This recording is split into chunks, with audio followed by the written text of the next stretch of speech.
Welcome to Psychology Today. I'm your host, Ann Morrow. This is a show about bicycling in general, but specifically about bicycle safety. And I want to thank you for joining us. This is a live show at first, and our guest is stuck in traffic. And so we're going to improvise, and hopefully our guest, Dan Kaufman, will join us a little later in the show. I've got Bruce Buffington, who is the president of Northwest Bicycle Safety Council, joining us, and he's always entertaining and has things to share about Northwest Bicycle Safety Council that produces this show, and Bruce really makes it happen, so we're always interested to hear what's going on with that organization. And we always want to thank you viewers for your support and watching the show, and thank you to our volunteers in the control room that do all the hard work that make this show possible and get it on the air for us. We do try to entertain here at Psychology Today, and if Dan makes it, he's going to be very entertaining, but I want to throw in some safety issues so we kind of cover that base and keep Bruce happy, because we are all about safety. I have a helmet here with me tonight that was involved in a bicycle accident, and probably on camera it doesn't look damaged, but in fact it is. The styrofoam is broken and the helmet is kind of coming apart, and this is where my friend's head hit the pavement in a bicycle accident. He was riding safely, obeying the law, and had both hands on the handlebars, and yet for some reason he went down. He really doesn't know why he went down. Maybe he hit a divot in the pavement, he doesn't know. And he was unconscious on the road for maybe 5 minutes, was taken to the hospital by ambulance, and didn't break any bones, but was hurt, you know, contusions and scrapes and a concussion. And you know, he attributes this helmet to saving his life, or at least saving his brain. And that is exactly the kind of incident that happens all the time that we at Northwest Bicycle Safety Council like to point to why you should wear a helmet. Certainly it's a free country. In many places it's not the law that you wear a helmet, if for instance in Oregon if you're over 16, but we would really encourage you to wear one, and this is exactly why. A brain injury would be devastating to your quality of life. So that's part of what we're all about, and I like to share those stories, and fortunately my friend is fine, and his brain is fine, and probably thanks to this helmet, and of course now he's got a new helmet. So please wear a helmet. So I've got Bruce Buffington here with me, and he and I were on the same bicycle ride this weekend, though kind of in different parts. Our opening segment is the video is the Banks Vernonia Trail, because that's part of our Beaverton Banks and Beyond ride. And I did that ride this past weekend as part of my birthday ride. You traditionally ride as many miles as you are years old, and so I incorporated that route. And Bruce was out there, and we had a good ride, although I didn't really ride with Bruce. And then on Monday I went into my office and spoke to my boss, and he gave me this story about how he'd been riding on the Banks Vernonia Trail on my ride. I didn't ride with him much either. And he saw the craziest thing on the Banks Vernonia Trail. Some man was riding down the trail with 2 rolls of toilet paper stuck in his bicycle jersey. And my boss, Steve Feldman, could not, for the life of him, figure out why in the world that would be going on. And I said, well, there was no toilet paper at the trailhead, and maybe that's why that man had the toilet paper. Well, and it's funny that you would bring that up, and I didn't know about your boss being on the trail until, what, 20 minutes ago? And the story is that I'm guilty. At the beginning of the rides, there were a lot of different riders out there, cyclist families, bicycle clubs, and our club, and we were there for your birthday ride. And there was no toilet tissue in either of the trailhead restrooms, and there had to be at least 100 cyclists out there. So we weathered the storm, and I let people know, well, you'll find porta pods and other restroom opportunities as you go up the trail, and hopefully that will work out for you. Well, I went ahead of my ride. Then I got to the crossing where you could either go up to the hill to Step Stewart State Park, up to Hilltop, or you can continue on across the road and take the trail on into Vernonia. Well, I ran into these 4 or 5 women that were out on a bike ride, and several of them, it was their first time out. One, in fact, said, I haven't been on a bicycle since I was 10 years old. And I've got this bike out of the garage, and I'm riding it for the first time today. So they asked me to take a picture. I took a picture of them. Actually, I took 2 pictures. Then they were trying to decide which way they wanted to go. Should we go up the hill and check out this Stubbs Stewart State Park Pavilion you were talking about, or should we go on to Vernonia? So they said, well, we'll go up the hill with you. So we went up the hill. We got to the ranger station, which is not very far, but it's a very steep part of that hill. And they were concerned about where the restrooms were. If there were restrooms up there, I said, you know, there are flushing toilets all the way up this hill, which is true.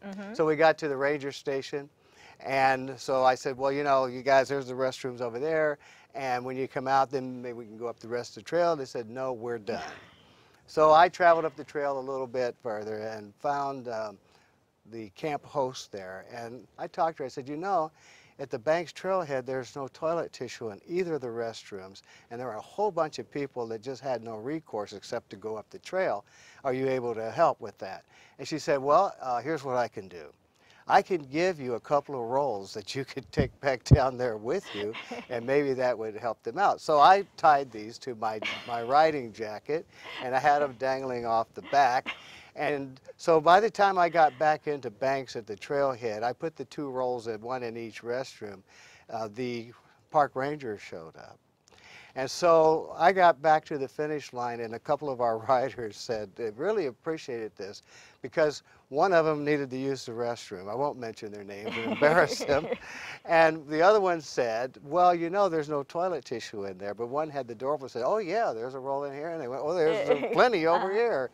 And so they said, you know, I told them the story, and they said, well, we really appreciate the fact that you did that, brought those all the way back to the trailhead. So it turns out that your story was about me and my excursion experience and rescuing the Banks Trailhead restrooms.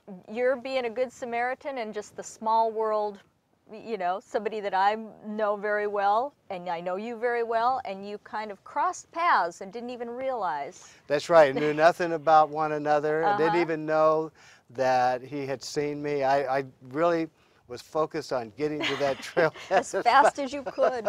Fortunately, it's downhill that way. That's right. It's a screaming downhill.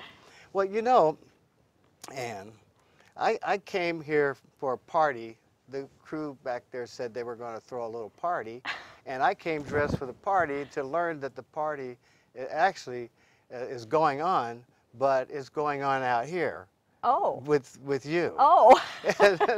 and so, what you mentioned the birthday ride, and today is actually your birthday, and the ride was on Sunday, and it's also you're celebrating your wedding anniversary as well. That is so cute. So, the thing is that I know that you know you're not one to want to broadcast a whole lot of things, but there's one thing that we wanted to celebrate today. Okay. And we wanted to celebrate Ann Morrill. This is your life on TBC TV at Psychology Today. Uh-oh. We weren't going to do this until the break, but I think you've already set the stage for this. Well, I don't know if you recall, but in December 15th, 2005, we aired live on TBC TV as Northwest Cycling. And our first guest was featured Officer Mark Barrowcliff, who's from the Bike Patrol. And as you know, Northwest Bicycle Safety Council started through the Beaverton Police Department. Portland Women was a partner at the time, the Optimist Club. And it was really fitting that Mark would be a guest on our very first show. Now, what was even more interesting back then when we were called Northwest Cycling, we had you on our show September 13th, 2006 as a guest. Do you remember that? Oh, yes, yes. And on that particular evening, I was able to say these words. You know, our guest is Ann Morrill, Portland Wheelman Touring Club member. Didn't have to say partner because we already know about that. And you were in charge of welcome rides, and which you still are, and rides in general as a ride leader for both Vancouver Washington Bicycle Club and for the Portland Wheelman Club here in Oregon. You also led rides at that time for the city of Portland when they had their community rides. And so I was able to espouse your knowledge as one of the person that assists novice riders in learning how to obey the rules of the road, what the rules of the road are, riding in groups, and the bicycle hazard lingo, which is communicating in groups and knowing how to point out hazards and communicate to other riders, whether you're riding in a large group or a family group. And the thing of that is, we got calls and emails, and there was a phenomenal number, believe it or not, I never told you this, that said, hey, when is that blonde coming back on your show? I thought, we need to take advantage of that. So on November 20th, we opened a show with you as a co-host, and I remember you saying, hello, everyone. Thank you for tuning in. My name is Ann Morrow, co-host of the show. That's significant, the co-host part. And if you're joining us for the first time, these shows focus on cycling in general and bicycle safety in particular. These were your words. This show is brought to you as an effort to give a broad perspective of various types of individuals who cycle on Oregon roads. Some ride for pleasure and recreation, and others ride a bicycle as a form of transportation. No matter what level or degree of cycling one may participate in, at Northwest Bicycle Safety Council, we just simply advocate that all users of the road safely share the road. And you have been echoing that ever since. I guess I have. And now, the thing that was kind of ironic about that, and a part of our history, and I guess you know now, we save everything. The guests on that show, they were a panel, and we hosted that show together. Greg Raisman, engineer for the city of Portland, if you remember. Yes. Our special guest for this evening, Dan Kaufman, movie producer. And, well, also he has producer of Crank My Chain, and Carlo DeLupo, who was president and founder of the Portland Velo at the time. So that was that show. Later, things changed. The name changed to Psychology Today show. On April 15, 2008, you became the host of the show. And it's hard to imagine that 4 years have gone by, going on 5 years now, that you have been flying solo. And at that time, I thought it was really impressive because you jumped in with both feet. You had a big subject matter, and it was about recreational commuters, cyclists, friendly cyclists in Portland, neighborhood riders. We even talked about the zoo bombers and different riding styles and how you could link up with different kinds of things going on in the cycling community. But your main guest at that time was John Beninati from Bikes, and you indicated how he wore different community hats at the time. After that time, you've had Sylvia Choi as a guest, a show host, and you've also had Dan Kaufman, who I understand is in the studio and will be coming on shortly. Although you're celebrating your birthday and wedding anniversary today, we want to take this entire month and also celebrate your long-term relationship with this show and with Northwest Bicycle Safety Council. And you are also vice president, so there's another aspect. By presenting you with this special certificate as a token of our appreciation. And we weren't going to really get a shot of it, but because it's a little glare on it. Thank you so much. And we'd like to offer you that. Oh, I really appreciate it. This is just a lot of fun. And I'm just honored to spend my birthday and anniversary here at the show, and I really enjoy it, and I always enjoy being a partner of yours, Bruce. Well, we really enjoyed having you and appreciate you because you do make us shine, whether you're at a board meeting or in front of the camera. And as you know, I love working behind the scenes these days. And so, without further ado, I'm going to get out of your hair, and we're going to get your guest on here shortly, I think. Great. We'll have Dan Kaufman, who, as you said, is well, we're going to learn how multifaceted he is. Certainly he films things, and he has a website, Crank My Chain, and he's just very involved in the cycling community in Portland. So I think he can give us a good overview of a lot of the things that are going on that you and I may not be specifically involved in. Well, hopefully they do get another party started back there because I'm dressed for it. Yes, you are dressing here. I'm extra casual tonight, and you're extra spiffed up and just looking dapper and like you should be on the cover of GQ tonight. Well, I'll tell you, you're worth it. Thank you, Bruce. This is just such an honor. Thank you so much. You're welcome. And I want to tell the audience, too, about... With higher fuel costs comes a shift in how we travel. More of us are choosing to bike or take mass transit for some or all of our trips. When buses, trains, and bikes share the road, it's even more important to practice safe driving and safe riding. TriMet bus operators are trained to watch out for cyclists. You can help by following a few simple rules of the road. At Max and West stations, cyclists are not allowed to ride on boarding platforms or in pedestrian crossings. Walking your bike across the tracks is the safest way to enter or exit the station. Look both ways before crossing the tracks. Trains may be approaching in either direction. Be sure to cross the tracks straight on. It's dangerous to cross at an angle or right alongside the tracks. It can cause your wheel to slip into the track bed and result in a crash. To be safe, walk your bike across the tracks.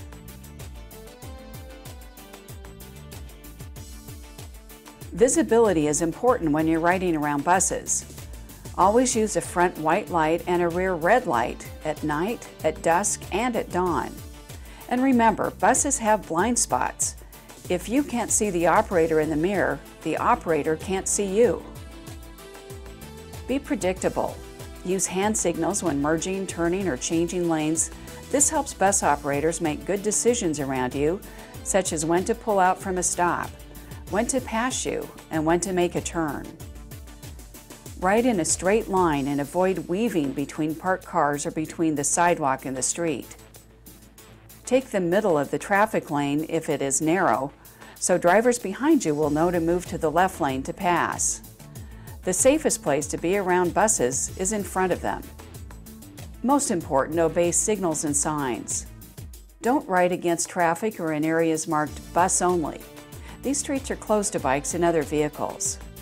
Walk your bike on the sidewalk if you need to. Buses and bikes share the right side of the road and often have to weave across each other's paths as buses serve stops. Buses aren't permitted to cross bike lanes to get into a bus stop until the bike lane is clear. If you approach a bus serving a stop, pass on the left. When you see a stop bus with the right blinker or the flashers activated, that means passengers are getting on and off, and you should pass on the left. When a bus is flashing its yield sign, don't pass. Instead, allow the bus back into the center of the lane. You should even stop if necessary. Yield signs allow buses to get back into traffic after they leave stops so they can stay on schedule. If you have a bad experience with a bus or a train, please let us know by calling 503-238-RIDE or email customerservice@trimet.org. Be sure to note the bus line, location, and the time of day. Working together, we can all share the road safely. Your help goes a long way. To learn more, visit trimet.org/bikes. Thinking about bringing your bike on the bus? It's easy. Here's what you need to know. If you have a compact folding bike, you're welcome to bring it on board. Otherwise, you'll need to load your bike onto the rack on the front of the bus. Most standard-size bikes, and even some recumbents, will fit in the racks. Bike racks can fill up quickly during the morning and afternoon rush hour, so be prepared to wait for another bus if there's no space. To be safe, make sure the bus stops completely and get the driver's attention before loading your bike. First, squeeze the handle on the top of the rack and pull the rack forward to lower it.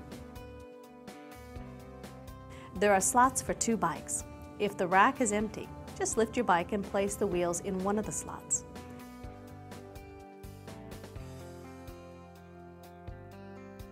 Then, to secure it, slide the metal bar up over your front wheel or fender as close to the frame as possible. Remove any loose items or valuables from your bike. Be sure to remove panniers, child seats, or any object that could block the headlights or the operator's vision. Finally, board the bus and pay your fare. Don't forget your bike. When you're ready to get off the bus, let the operator know that you need to get your bike. Exit through the front door if you can. Again, make eye contact before you step in front of the bus. Slide the metal bar off of the wheel. Then lift your bike out of the slot and fold up the rack.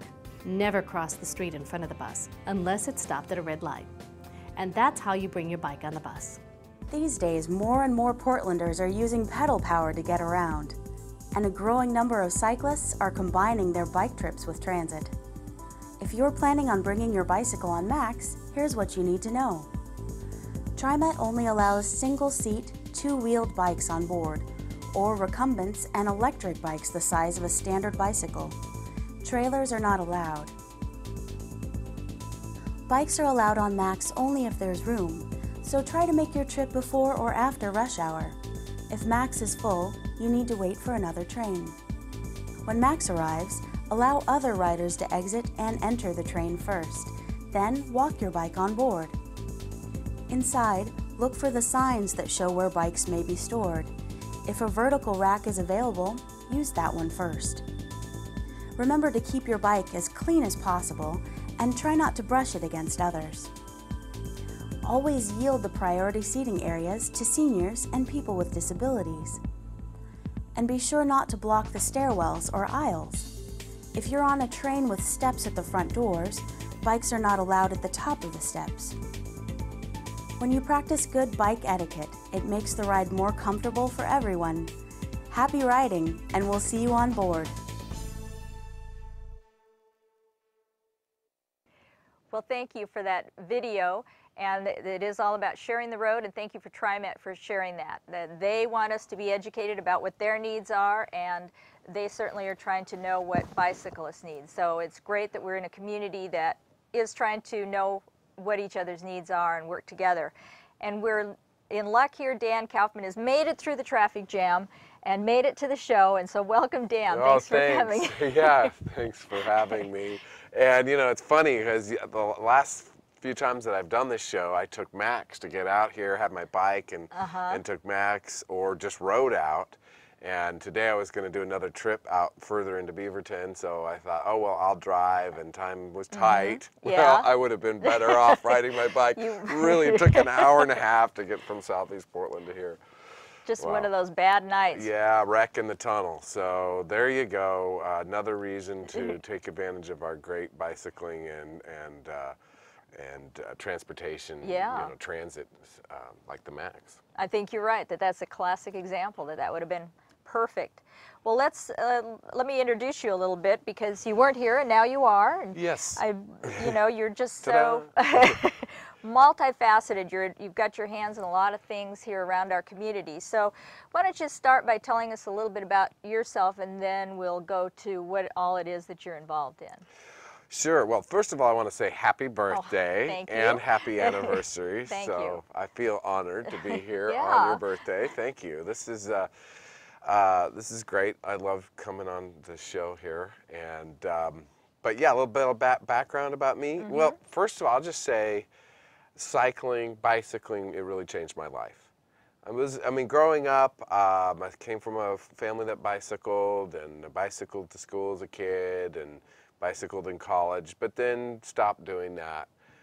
Got into the work world, gained some weight, once I was sitting down in front of a computer all the time, and finally decided, hey, and also I was upset about our march toward war with Iraq. So this is back in 2003, 2002, and felt, what can I do? I can't stop them from doing this war here, but what can I do to change my participation in it? And I see it, and I still see it, as about the global dominance for oil supply is really what this is about, and to be able to make money from that. So those two things came together for me. I was out of shape, not getting enough exercise, working all the time, and feeling like I wanted to unplug from our system at least in terms of petroleum, as much as possible. Yeah.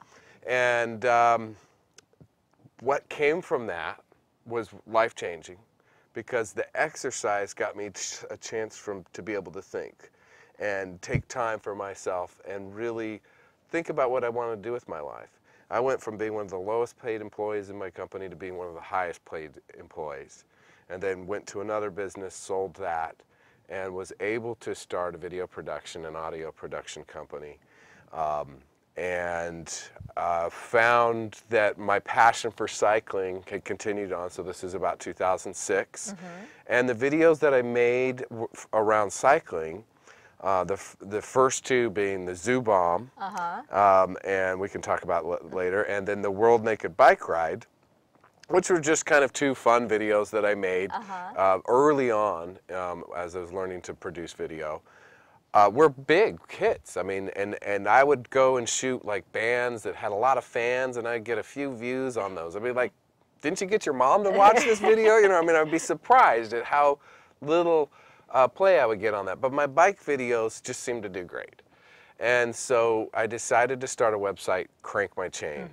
crankmychain.com or Crank My Chain Cycle TV. It's all about bikes, any kind, advocacy, fun, sports. I do a lot with cyclocross, mountain biking, road biking, anything that's bike related, maintenance, anything like that. So we started up that site, my wife and I, back in 2006, and we're still going strong now. We do video production, not just around bikes, but that's kind of our specialty, travel and tourism and cycling. So that's kind of the nutshell of my background and why I'm so excited about bikes, and I just enjoy the heck out of it. I've got 3 kids that are that have grown up around this, and they love to ride bikes, and we do most of our commuting, and a lot of our recreation revolves around cycling. Good for you. And it's always fun to hear somebody that took their passion for bicycling and was able to incorporate work and making a living, and there's a lot of people like that in various aspects of careers in Portland, and you're one of them. But you've got your little mitts in a lot of things. Tell us what, I mean, there's got to be a long list. You're very involved. What all are you into? You mean cycling related or just overall? Overall, let's go through the whole list. Well, you know, I mean, I've got a great wife, Kirsten, and so we've been together for, gosh, almost 20 years now, maybe more, since college. We've got 3 great kids. I got 3 boys, ages 12, 10, and let's see, 5. So that keeps us busy. Yes. So that's right there. I could just stop and we could talk about the kids and how great they are, and how they drive us crazy, and how we're very noisy. We drive Kirsten crazy, I think, with all our noise. We love music. We love to play music. I love to incorporate music into my work as much as possible, just like cycling. And so there's that. Again, I'm a video producer. I do a lot of different types of work. Today I was shooting depositions for some attorneys. That's one of my kind of bread and butter gigs that I do. Yeah. But again, in terms of work, I really, you know, travel and tourism, cycling, you know, shooting bike rides or racing events or other types of events. That's, if I could write my meal ticket, that's what I would do every time. I mean, if I can be out there riding myself and riding and shooting, and then getting,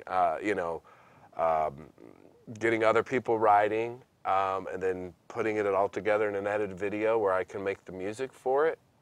That's it. That's kind of my dream thing, and I do that a lot. This summer, it was, I would say, 75% of doing stuff along those lines for me. And so more and more our business, I'm just getting known for that, and we're doing more and more work along those lines. So if you know anybody who needs this kind of work, let them know. I mean, out there in the studio audience, you know, let them, you know, we do video and enjoy the heck out of it, and we've worked with the Portland Wheelman Touring Club. Working right now. Great. I mean, we did the Pioneer Century ride, and you actually helped with that video. Yeah. Well, Thank and you. were working for Clackamas County, right? That's and, correct. And kind of the overall state of Oregon trying to promote cycling throughout the state, and Clackamas County says, we got some great places to ride. And you tried to show that. Yes, and I've done a lot of work with Clackamas County. Great place to go. You know, one of my favorite places to bike ride is around Mount Hood. Anywhere around Mount Hood. And, you know, they call it Oregon's Mount Hood territory, is Clackamas County. Of course, it goes out into the valley. Yeah. You still get great views of Mount Hood. That whole area is great for road riding, mountain bike riding, you know, exploring. And so, you know, that was the Pioneer Century was great. I realize it goes into some other counties as well, but yeah, it's a big mountain. well, right. So, you know, how do you like to be identified? It's kind of hard to pigeonhole you because you are involved in a lot of things, but you a TV producer, a videographer? Video producer. You know, television, I suppose, implies like what we're doing right now here in a television studio. Most of what I do is for the YouTube market or the internet, you know, market. So we'll make a video that someone could put on their website, maybe a local company like Showers Pass or Snow Peak. Well, they're not local, it's a Japanese company, but they have their USA headquarters here. So we'll work with their products and make a video that they can put on their Facebook page or YouTube or whatever, you know. And that's most of the videos I do go to YouTube. And you made a video, I believe, kind of at the beginning of your more or less career with Bruce Buffington, the B2 Power. B2 Power, yes. Bicycle Boulevards. You know, it's interesting. Things have changed a lot. But fundamentally, Bruce, that's how I met Bruce. Was making this video, B2 Power, and we needed someone to play the scientist role. And I thought Bruce was perfect for that. Well, somebody else thought he was perfect for that, and they were right. Yes. We put him in a lab coat, and he came and talked about how bicycle boulevards are great and how they're built and what they, you know, what are the advantages, and showed some graphs, and he had a pointer and stuff, and it worked out really well. The bicycle boulevards, I believe now the you don't see this video much because the nomenclature that they've kind of gone onto is neighborhood greenways. Yes, that's right. The bicycle boulevard, even though they're designed and the traffic calmed so that it's great for bikes and pedestrians, it's really great for the whole neighborhood. Plus, they've put in some green features like planters and bioswales and such, which help with the runoff. And the pollution that comes from the street, from cars, getting that pollution into these bioswales. So they've gone with this name, Neighborhood Greenways. But I still like to watch that video. It's a great beginning of your footage and stuff. And you're right. Now here it is, passé of all things in a way. I mean, right, because the people are trying to come up with names and ways to define it. If you say bicycle boulevard, all of a sudden people, I don't ride a bike. I don't want bikes in my neighborhood. You know. Yeah. You know. But once they find out what it's all about, they go, oh yeah, this is nice. I'm not going to get, you know, destroyed by a car. My kids can actually walk safely on the sidewalk. Cars are going at a speed closer to 20 miles an hour. You know, people all of a sudden realize, even if they don't ride a bike, that it's a good thing for their neighborhood. So that's why they pulled it out. I mean, it's interesting to think that the term bicycle would be a negative. Yeah. You know. But unfortunately, I guess, you know, people have a negative association with that. It's unfortunate. But less and less, I think, here in our community anyway. Well, less and less, right, because we're proving here in our community that bikes work. Yes. You know, there's always going to be some haters out there. There's people are going to hate. You can't do anything about that. If I sat around and worried about the haters, I would never get anything done. We're proving in this community that bicycles work. They cost less money for our infrastructure to build. It's a much better bang for the buck. It's better for the health of the community. Yeah. It's more fun. Yeah. You know, that's the thing that keeps people coming, is that it's more fun. It sure is. But we have to make it more fun by creating a safe environment. Yeah. And you know, you're not, you know, a road that you can feel safe with your 8-year-old kid or your 80-year-old grandmother. It needs to be there for them. You know, and that's what we're working towards here, I think, in the Portland metropolitan area. And people are getting it. You know? It's exciting. They really are. Well, I want to take some time to talk about disco trike. And so I want to jump into that now. You've been in the news lately with disco trike, and so I'm going to ask you to kind of start from the beginning and tell us the story. Well, disco trike is an interesting, you know, around the same time that I started the business, I had this dream of this tricycle. It was an actual dream. I was asleep. I dreamt of this tricycle that had music and it was rolling along. And then I actually saw someone who was doing that at a festival. They had a tricycle, they had a generator, they had a PA speaker hooked up to music, and people were riding their bikes and walking and skateboarding and whatnot behind this tricycle. And I was like, that was my dream. I saw it. I had this vision of that. So I told my wife about it, and I don't know, a month later or 2 months, whenever, at some point she said, Dan, they have a trike at the secondhand store. It doesn't work, but it's brand new, and it's only $60. So I went down there and checked it out. I was like, I don't know exactly what's wrong with it, but for $60 I'll take a risk, because this was the trike from my dream. So I got it. It was misassembled. Oh. I called the manufacturer, said, hey, I got this bike, it's misassembled, you know, can I get the part? I got the part, we put it back together. It's been running ever since. I put some gears on it, and then I added my sound system to it. And just I go to different fun events, and when the kids have a school event, or you know, or there's a bike, one of these pedal-palooza rides or something fun like that. And then also to demonstrations, I take it to as well. Just to play music and to use it as a PA system. And I've also used it to bring my video equipment as well. And I use it for filming bike events. We got a note? I'm trying to read the note. But okay, so, but you got into a little trouble earlier this year in January? I did. Yes, I was at a protest. It was well, it wasn't a protest. It was a demonstration. Is a better description. There was some speeches and whatnot, and then there was a march, and this was in solidarity for the 1-year anniversary of the Tahrir Square uprising. And the march and the speeches were basically about saying, hey, you know, for one thing, we're with you, folks in Egypt and here in Portland, that we understand that is a huge historically significant uprising that happened, but that they were still under a military dictatorship at that point in time. And so that was what the demonstration was about. I was asked to bring out the disco trike and the music to kind of help liven spirits and have fun with it. We did the march. Unfortunately, the march kind of got a little bit, there was some issues between people wanting to march in the street. The police did not want people to march in the street. It was too small, they felt, or actually I'm not sure what the reasonings were. I don't think it would have been all that disruptive, but the people did end up getting back on the sidewalk. But it became contentious, and people started being cited and arrested for jaywalking. And so it was really, I felt, an attempt to kind of break this march up all along. And it became kind of an uglier situation, and I didn't feel like we were able to really get our message across.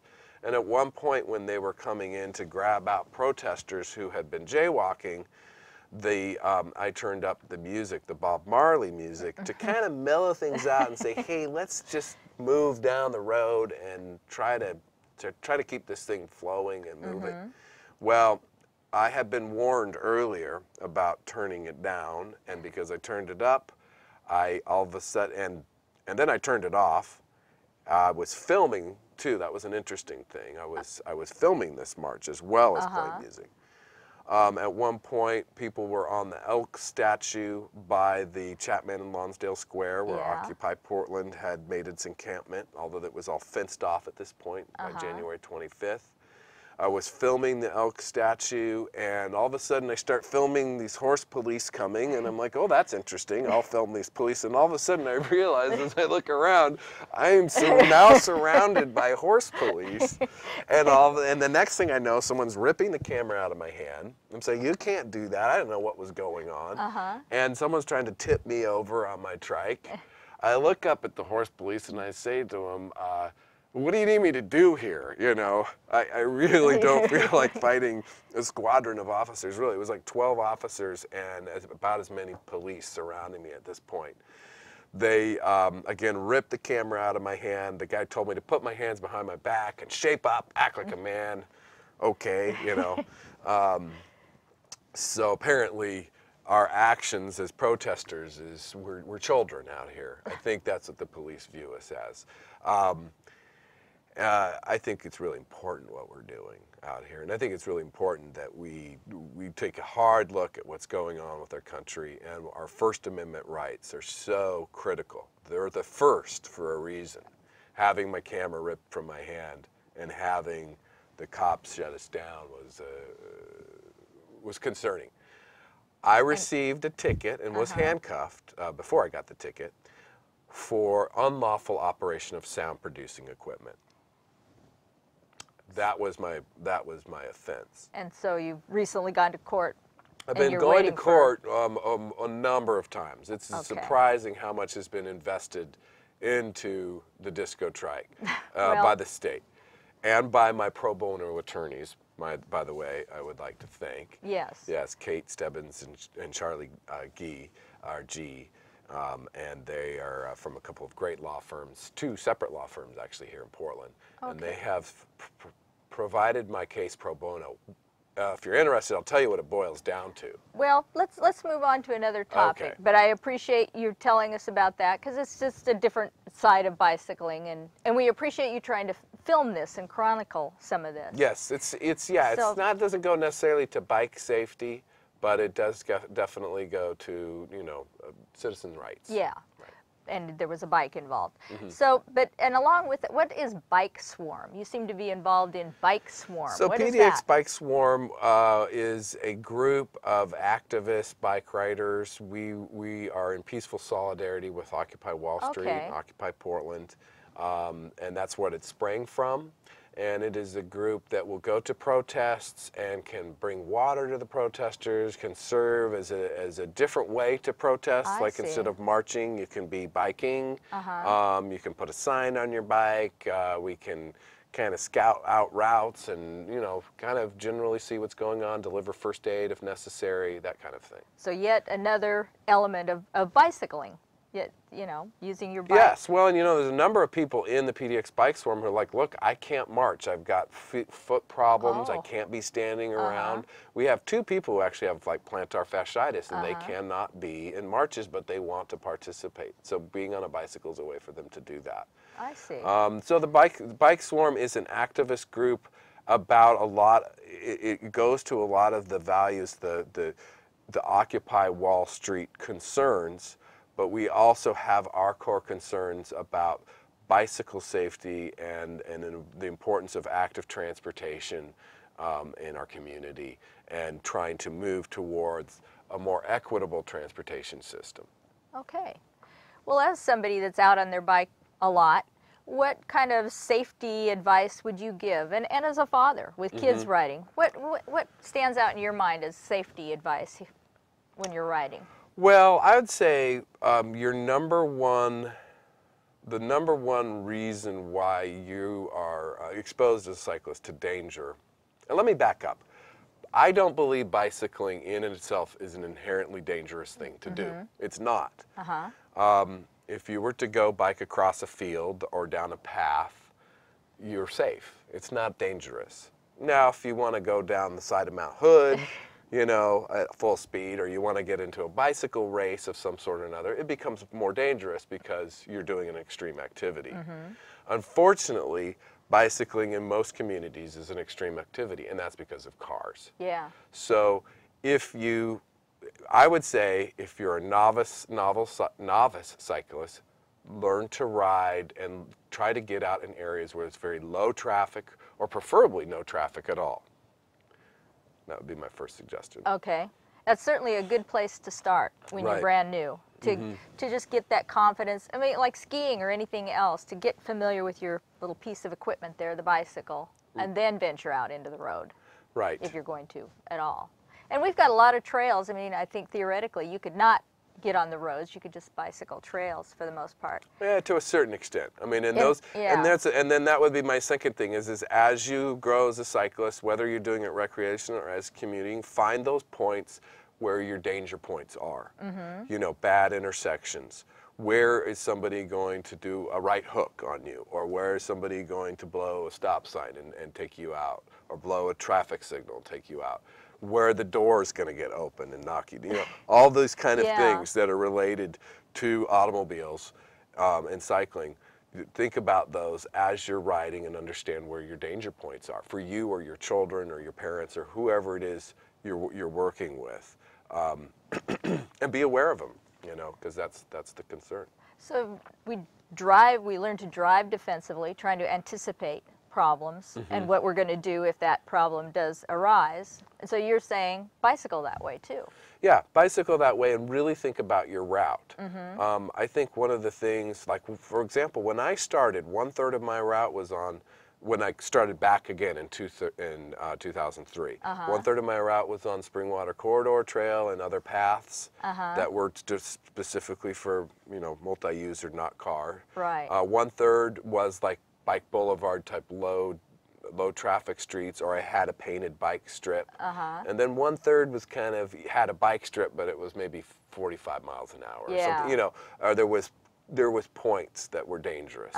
But I got to do it every single day. So it's like, okay, this is my danger point. This is my danger point.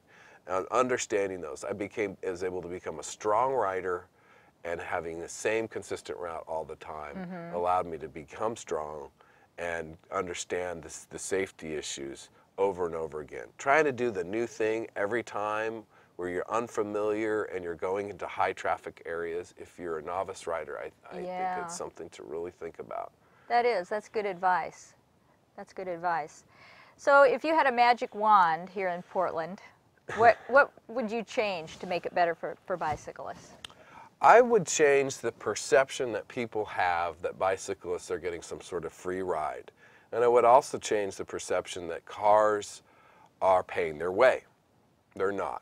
Cars are highly subsidized. Even if we're just looking at the road infrastructure and the maintenance infrastructure, it's highly subsidized. Gasoline taxes and user fees only pay for, depending on the study you look at, somewhere between 30 to 60% of the cost of the roads and maintenance. And then that doesn't cover the cost of the people being taken out by cars, people being injured, permanently disabled, the problems with asthma, air pollution, climate change, war, you know, all the things that we're paying for in order to have the system. So I would love it if people could change their perspective. We've grown to accept this as, oh, this is a good thing. It's what built our economy after World War II, was this whole building of the roads and our whole auto infrastructure, and just this whole system. And it may have worked, and it certainly brought us a lot of productivity for the time. I think it's dragging us down now. So if we could change our perspective, we would go, hey, bikes are a good deal, and they're good for the health and welfare of our society, and they're a great deal in terms of economically.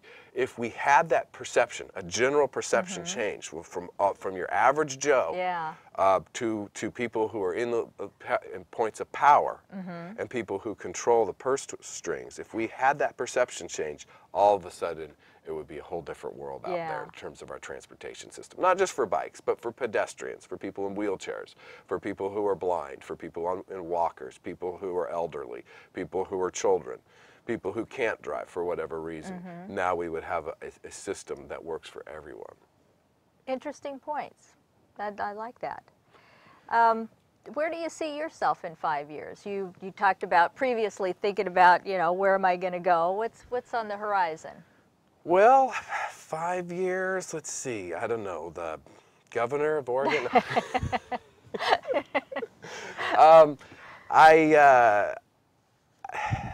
I definitely will be in Oregon, most likely Portland. I was born and raised here. I've lived all over the state as well. I would love, in 5 years, I guess I would love to be part of an interstate bikeway system that was not only paved but unpaved. So we had a mountain bike system that went all the way through our state, and a multi-user path that was paved all the way through the state, so that just like I could get my car and go to anywhere, any address that I want on paved and unpaved roads, I could do the same thing on my bicycle. Boy, that's an ambitious dream. I think your magic wand thing has to come into play first. Yes, yes, it does, and we're working towards it. So maybe 5 years is not enough. So I guess in 5 years, maybe I'm even farther along into this plan. It's probably something that's going to take a while, but we need dreamers and folks like Tom McCall, you know, our great Republican governor from the 70s, who made so many great changes to the way we operate with the land use laws, the bottle bill, and making sure that our beaches remain public here in Oregon. It's that kind of really dreaming and thinking differently. That's what we can do here in the state of Oregon that other states just won't do. And we could make something like that happen, so that we could be an international destination for tourists. But more importantly, our communities, small towns, medium-sized towns, and cities could be interconnected in a way that's healthy and makes sense. Well, and having just ridden from Banks to Vernonia is a small sampling of that, I would say. Right. It's what you're describing, using that rails to trails thing. And yeah, I mean, a lot of my group, we did that ride Sunday, ate in Vernonia, you know, spent money in Vernonia, where you wouldn't typically necessarily go. But we went by bike, and it was a great day, and we had a great time. Yeah, so I mean, it's served Banks and Vernonia very well in terms of it's bringing you all in from Vancouver and wherever. And then for people who live in Banks and Vernonia, now they've got a nice way to go visit their neighbor or go to the grocery store that's safe and reliable and usable for them. It serves such a great function. The thing is that's just one little section. Very little, Now let's imagine doing this so that I can now go to Astoria or Seaside, and then I can ride up and down the Oregon coast, the most beautiful coastline, right? That you could then ride up and down, not on Highway 101, which, by the way, I love to do. I rode People's Coast Classic for the Arthritis Foundation a couple times, a great ride, and I love riding the coast, but wouldn't it be that much better if I could do it with my kids? Yes. You know? Yes. And I could do it with my parents, you know? So, and the people who live in maybe Seaside and Cannon Beach could then ride back and forth to see each other. Yeah. And not have to worry about filling up their car, you know? Nice it's crazy, dream. but it's a good dream. And I think the thing is, this is the kind of thing that will, you know, a lot of people are going to look at me as like a Portland liberal, you know, radical, whatever, you know, whatever you want to label me. I don't care. Like I said, I was born and raised here. I've lived all over the state, from Rogue River, Oregon to Eugene and Portland, and have grandparents in Hermiston. We've spent time in Klamath Falls. I feel like there's a lot more in common with us as Oregonians. We need each other. And the idea like this is not something that should divide us on political lines. When we can look at it when we can look at it scientifically, and when we look at it economically, there should be no sort of, you know, liberal conservative divide on this thing. It just makes sense. It does. As somebody that's always out in the community riding, are you seeing changes? Like if you look back 5 years till now, are you seeing a lot more cyclists out? What do you see? What's your sense of what's going on in our community? It's growing. I mean, the numbers back me up. It's not just anecdotal. You know, it's growing. You've got more people recreating on the weekends by bike. whether that be mountain biking, you know, up on Sandy Ridge, the new trail system up there, or riding the Springwater Corridor Trail, the Banks Vernonia Trail, the bike camping sites there. People are using those facilities, and commuting is going up. We're seeing, you know, now we've got that bike counter on the Hawthorne Bridge. I think we've reached, I want to say 200,000 for so far since they put this counter up of bike trips. Imagine how many car trips and what kind of wear and tear it would have been to the bridge there. But anyway, side note, yes, the numbers are rising. I'm amazed by that.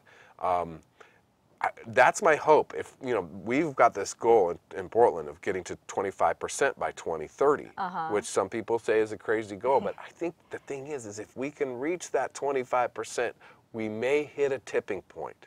And this is what I'm finding as a cyclist.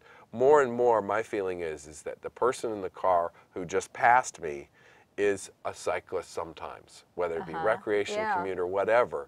And they're giving me the room I need. They're giving me the space I need, you know, or, you know, maybe if I blow through a yellowish orange colored light, you know, they're not flipping me off. They're like, yeah, okay, yeah, you know, be careful, but I understand. You know, it's all about momentum, you know. So I'm getting a lot more of that feeling around here. And even out in, you know, when I do the coast ride or when we're riding out in eastern Oregon or anywhere, I'm getting a lot of a good positive sense. Okay.